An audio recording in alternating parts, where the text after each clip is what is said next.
Yes. அதாவது ஒரு pan Indian star அப்படின்னா is the apt person born in Kerala and this part of childhood was in Chennai, அப்புறம் second home வந்து Hyderabad. Even in Hindi, I think girls would, shout and embrace him and they are like, he's got fans all over basically. And Rana sir said, அவங்களோட அப்பா வந்து உங்களை பார்த்துட்டே இருக்கலாம் அப்படின்னு ஆசைப்பட்டாங்க அப்படின்ட்டு. I think everybody has the same feeling.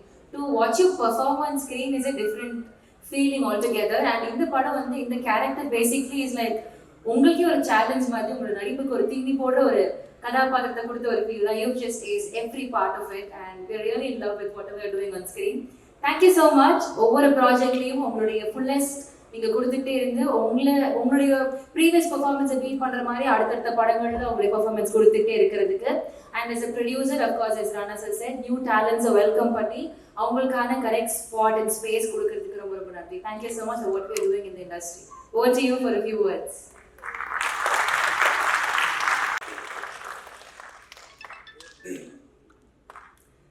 எனக்கு சவுண்ட் கொஞ்சம் ஒரு சோத்தோடு இருக்கு, ஸோ மனுஷனுக்கு கிளியராக இல்லைன்னா ப்ளஸ் ஐ திங்க் நான் கொஞ்சம் எமோஷனலாக நினைக்கிறேன்.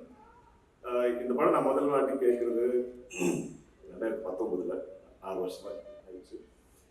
அந்த நரேஷனே ஒரு ஒரு ஒரு இன்சிடென்ட் மாதிரி தான் எனக்கு ரொம்ப பிடிச்ச ஒரு ஞாபகம்.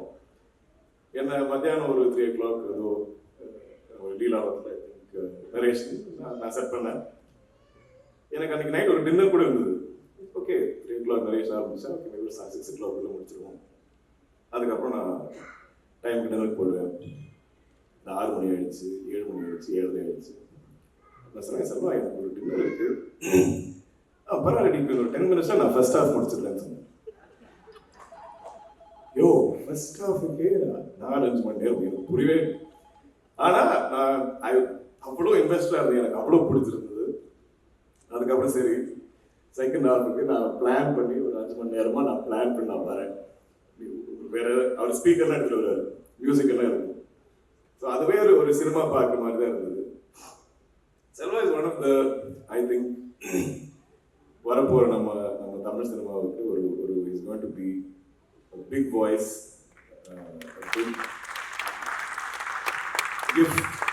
Big god. ஏன்னா அவர் சினிமா அவர் படிக்கல, அவர் பிட் ஸ்கூலில் அன்றைக்கி போய் என்ஜினியரிங்லாம் படித்தா. அந்த மாதிரி அவர் கூட படித்தவங்க எல்லாம் ஐ திங்க் ஜெப்டோ, ஜொமாட்டோ இதெல்லாம் ஐ திங்க் ஃபவுண்டர்ஸ் அந்த மாதிரி எல்லாம் ஒரு classmates. So he could have been அந்த மாதிரி ஒரு ஆண்டர்ப்ரனர். ஸோ அவ்வளோ ஆர்ட்டை கலையை ரசிக்கிறவர், அவ்வளோ சினிமானா அவருக்கு லைஃப் லவ் எல்லாம் படிப்பார். ஐ திங்க் எந்த லாங்குவேஜோ தெரியும் அதெல்லாம் அந்த லிட்ரேச்சர் எல்லாமே படிப்பார். எனக்கு அது அப்படி நம்ம அம்மா அப்பா எல்லாம் சொல்லுவேன், நாம எல்லாம் தமிழ் மலையாளம் தெலுங்கு இதெல்லாம் நம்ம பேசுறது இல்லை, நீங்கள் எல்லாம் இங்கிலீஷ் மீடியமில் படிச்சுருங்க. இந்த ஜென்ரேஷனில் பசங்களுக்கு யாரும் நம்ம ரீஜனல் லாங்குவேஜ் வந்து அவ்வளோ தெரியாது, நீங்கள் கூட படிக்க மாட்டீங்க. அப்படி பார்த்தீங்கன்னா அவ்வளோ அழகாக அவ்வளோ படிச்சிருப்பார். ஐ திங்க் செல்வம் கணிசரம் பேசுறது எனக்கு கேட்டுருக்கு ரொம்ப. நான் ஒரு லைக் ஒரு ஃப்ளை ஆன் த வால் மாதிரி நான் கேட்டுட்டு இருப்பேன். ஏன்னா அவ்வளோ எனக்கு படிக்க முடியும், அவ்வளோ எனக்கு கற்றுக்க முடியும். கணிசார் நமக்கு எப்போவுமே ஐ திங்க் நிறைய வரலாறு இதெல்லாம் சொல்லுவார், சினிமா கதைகள், பாலிட்டிக்ஸ், இது எல்லாமே என் மனசில் ஐ திங்க் எப்போவுமே நான் கேட்குற எல்லா கதையும் ஒரு சினிமா மாதிரி தான் போட்டுருக்கேன். அப்படி விஷுவலாக சொல்லுவாங்க அது. ஸோ அதனால் செல்வா ஆக்சுவலி இந்த படம் டிலே ஆகிறதுக்கு ஐ திங்க் இவ்வளோ என்ன பிரச்சனைனா, செல்வா எந்த டிரெக்ஷனாலும் எழுதலாம். நம்ம ஒரு நரேஷன் கேட்டு கொஞ்சம் நல்லா இருக்கு, ஆனால் இந்த ஒரு ஏரியா நம்ம கொஞ்சம் ஏதாச்சும் கொஞ்சம் ட்வீட் பண்ணலாமா, பண்ணலாமே. ஆனால் அந்த ஏரியா வச்சு அவர் எழுதி வேற எங்கேயும் போடுவார். அப்போ படம் திரும்ப மாறிடும். மச்சான் இல்லை அது ஓகே, சரி எப்படி முதல்ல நம்ம பிடிச்சோமே அந்த வருஷத்துக்கு எப்படி திருப்பி கூட்டிட்டு வர படத்தை இது சேஞ்ச் பண்ணி திருப்பி அங்கேயே வந்துடும் அப்படியே ஓகே மச்சான். ஆனால் அதில் கூட இன்னொரு டேர்ன் இருக்கும், வேற எங்கேயாவது போயிடும். இதுதான் நாங்கள் 4-5 வருஷம் பண்ணிட்டு இருக்கோம். நான் இவ்வளோ ஸ்கிரிப்ட் மீட்டிங்ஸ் ஒரு படத்துக்காக நான் லைஃப்ல நான் இந்த படத்துக்கு நான் கேட்டிருக்கிற ஸ்கிரிப்ட் மீட்டிங்ஸ் நான் இன்னொரு 8-10 படங்கள் நான் கமிட் பண்ணிருக்கான்னு நினைக்கிறேன். அவ்வளோ கதைகள் நான் கேட்டிருப்பேன். ஏன்னா ஒரு காந்தா மீட்டிங்னா less than 5 hours இருக்காது, இருக்கவே இருக்கு. அந்த மாதிரி ஒரு 10-12 மீட்டிங் பண்ணிருப்போம். நீங்களே கணக்கு போடுங்க, நான் 50, 60, 70, 80 ஹவர்ஸ் கேட்டிருக்கோம். அது ஒரு பாயிண்ட்லாம் மச்சான் நம்ம இந்த படம் பண்ணுவோமா, நானாக நான் சண்டை எல்லாருக்கிட்ட சண்டை போட்டிருக்கேன். டேய் படம் பண்ணுவோம்டா, இது என்ன எவ்வளோதான் பேசிட்டு இருக்க போகிறோம். ஆனால் இது என்னன்னா, இது ஒரு டிப்பிக்கலான ஒரு கதை இல்லை, டிப்பிக்கலான ஒரு சினிமா இல்லை. இதுக்கு இதுக்கு இது தனியாக அதுக்கே ஒரு டெஸ்டினி இருக்கு. அதுதான் முடிவு செய்யும். நம்ம ஐயா இந்த படத்தில் சொல்கிற டயலாக் மாதிரி தான், இந்த படத்துக்கு யாரெல்லாம் வேணும்னு படம் தான் முடிவு பண்ணுவோம். இந்த படம் எப்போ தான் ஷூட் ஆகுது, இந்த படம் தான் முடிவு பண்ணுவோம். இந்த படம் எப்போ வெளியே வரும்னு இந்த படம் தான் முடிவு பண்ணுவோம். இந்த படத்தில் ஃபைனல் ஸ்டேஜ் லாஸ்ட் மினிட் வரைக்கும் என்னென்ன டேலண்ட் உள்ள வரும் இந்த படம் தான் முடிவு பண்ணுவோம். So Selva thank. எனக்கு கூட கணிசர் சொன்ன மாதிரி இது டிலே போயிட்டு இருக்கும்போது எனக்கே பயம். எனக்கு அவ்வளோ ஆசை இந்த படம் நடிக்கணும். கொஞ்சம் ஒரு 2 years அப்புறம்னா எனக்கே பயமா இருந்தது. டேய் மச்சான், ஃப்ரெண்ட்ஸ், ஆனால் நீங்கள் என்ன மாற்றுவீங்களா, வேற ஏதாவது போடுவீங்களா இந்த படத்தில், நான் வெயிட் பண்ணுறேன், பரவாயில்ல நீங்கள் எழுதுங்க. இப்படி இருப்போம். எல்லாருக்கும் ஒரே பயம் தான். ஏன்னா இவ்வளோ நம்ம ஆசையாக கேட்டு பிடிச்சி இவ்வளோ இன்வெஸ்ட் பண்ணி, இவ்வளோ டைம் இன்வெஸ்ட் பண்ணி இதுக்கப்புறம் ஏதாவது சேஞ்ச் வந்து நம்ம கிட்ட இந்த படம் போயிடுமா, அந்த மாதிரி பயம் இருந்தது. அடிக்கடி நம்ம இது டிலே ஆகிட்டு இருக்கும்போது எனக்கு வேற பயம்.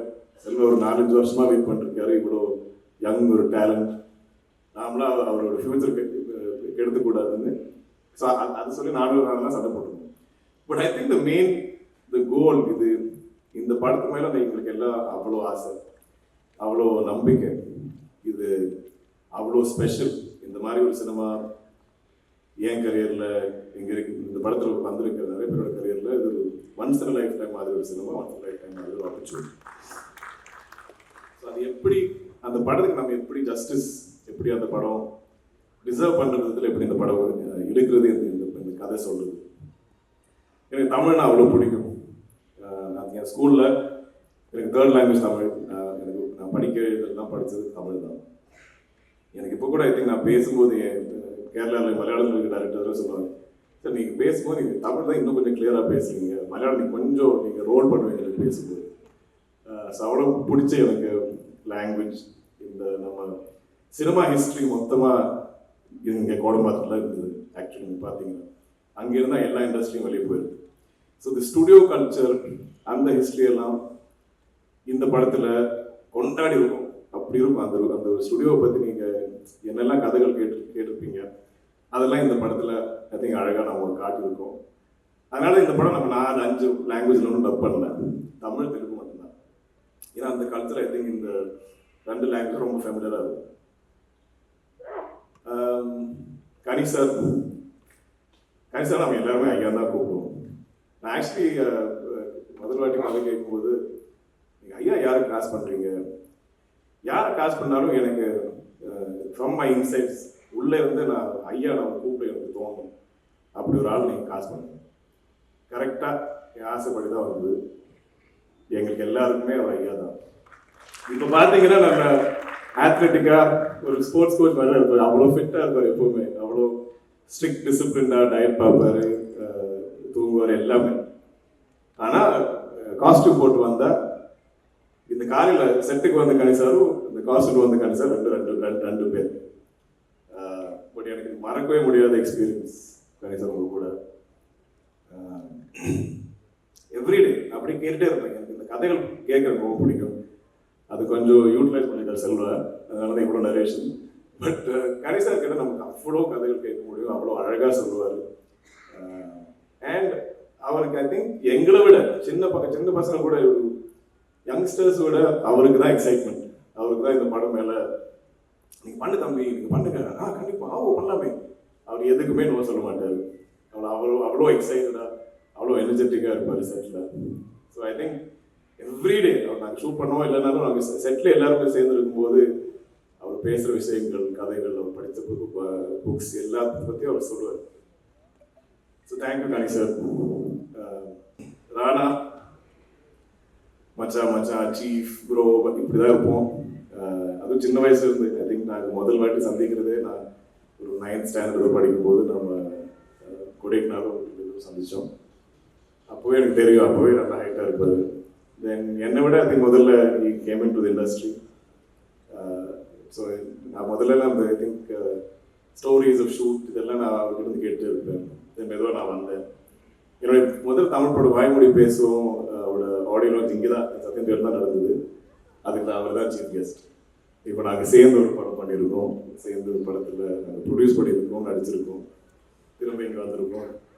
இந்த இந்த இந்த பர்டிகுலர் ஸ்க்ரீன் கட்டுறதுல எனக்கு வரும். இந்த நைட்டில் நான் முதல் வாட்டி பார்த்தாலே எனக்கு ஸ்கூல் டைமில் வரும், இந்த ஞாபகம் இருக்குது. ஸோ கம்மிங் ஹியர் இப்போ என் படம் நம்ம படத்தோட போஸ்ட்லாம் பார்க்கும்போது அது ஒரு வேற த்ரில். பட் இந்த ஒரு எக்ஸ்பீரியன்ஸ் நாங்கள் இந்த டிலேஸை பற்றி நாங்கள் எல்லாம் கிண்டல் பண்ணுறோம், சரிதான். பட் ஆனால் அவ்வளோ பேஷனட்டாக சினிமாவை பேக் பண்ணுற ஐ திங்க் நாட் ஜஸ்ட் ஆனா சுரேஷ் சார், அந்த ஃபேமிலியாக அப்படி அந்த ஸ்கிரிப்ட் அது ஒரு அவ்வளோ பர்ஃபெக்டாக வராமல் நம்ம எப்படி ஷூட்டு போகிறது தான் அவங்களோட ஐ திங்க் பிலீஃப். ஸோ அதுக்காக ஐ திங்க் நிறைய உழைச்சிருக்கும். And it's not a simple story. நீங்கள் படம் பார்க்கணும் உங்களுக்கு புரியும் இது எப்படி ஸ்ட்ரக்சர் பண்ணணும். ஏன்னா இது எவ்வளோ டீட்டெயிலாக வேணால் சொல்லலாம், அவ்வளோ டீட்டெயிலாக அவர் எழுதுவார். செல்வாவை எடிட் பண்ணுறது தான் கஷ்டம், படம் எடிட் பண்ணுறது அதோட பெட்டர் நினைக்கிறேன், அதோட ஈஸியாக நினைக்கிறேன். ஏன்னா அவர் இப்போ எவ்வளோ வேணாலும் எழுதுவார். So chief I think you and me always நாங்கள் ரெண்டு பேருமே நாங்கள் வாழ்கிற லைஃப்ஸ் எங்களோட சினிமா கரியர்ஸ் எல்லாம் இப்போவுமே இது கனவா நிஜமாவா அப்படிதான் இருக்கும் இல்லையா? எனக்கு எப்போவுமே நான் இப்போவுமே இங்கே நிற்கிறேன், எனக்கு இப்போ இது நான் கனவு பார்க்குறேன்னா இது ஆக்சுவலாக நடக்குதா, நான் நடிகன் ஆகிட்டேனா, நான் இந்த மாதிரி படம் ப்ரொடியூஸ் பண்ணுறேன்னா இது எல்லாமே ஒரு I think unbelievable dream that's come true. And இப்போது now we are in a place where எங்களுக்கு படங்கள் ப்ரொடியூஸ் பண்ணுற ஒரு வாய்ப்பு கிடைச்சிருக்கு. அதில் ப்ரொடக்ஷன்னா எல்லாரும் ஐ திங்க் முதல்ல ஜென்ரலி பீப்புள் என்ன நினைப்பாங்கன்னா இந்த நம்பர்ஸ் தான் டிஸ்கஸ் பண்ணுவோம். இந்த படம் வந்துச்சு இவ்வளோ ப்ராஃபிட்டாக இருக்கும், நீங்கள் அவ்வளோ பணம் போட்டீங்க, இவ்வளோ ப்ராஃபிட் நீங்கள் எடுத்துட்டு போனீங்க.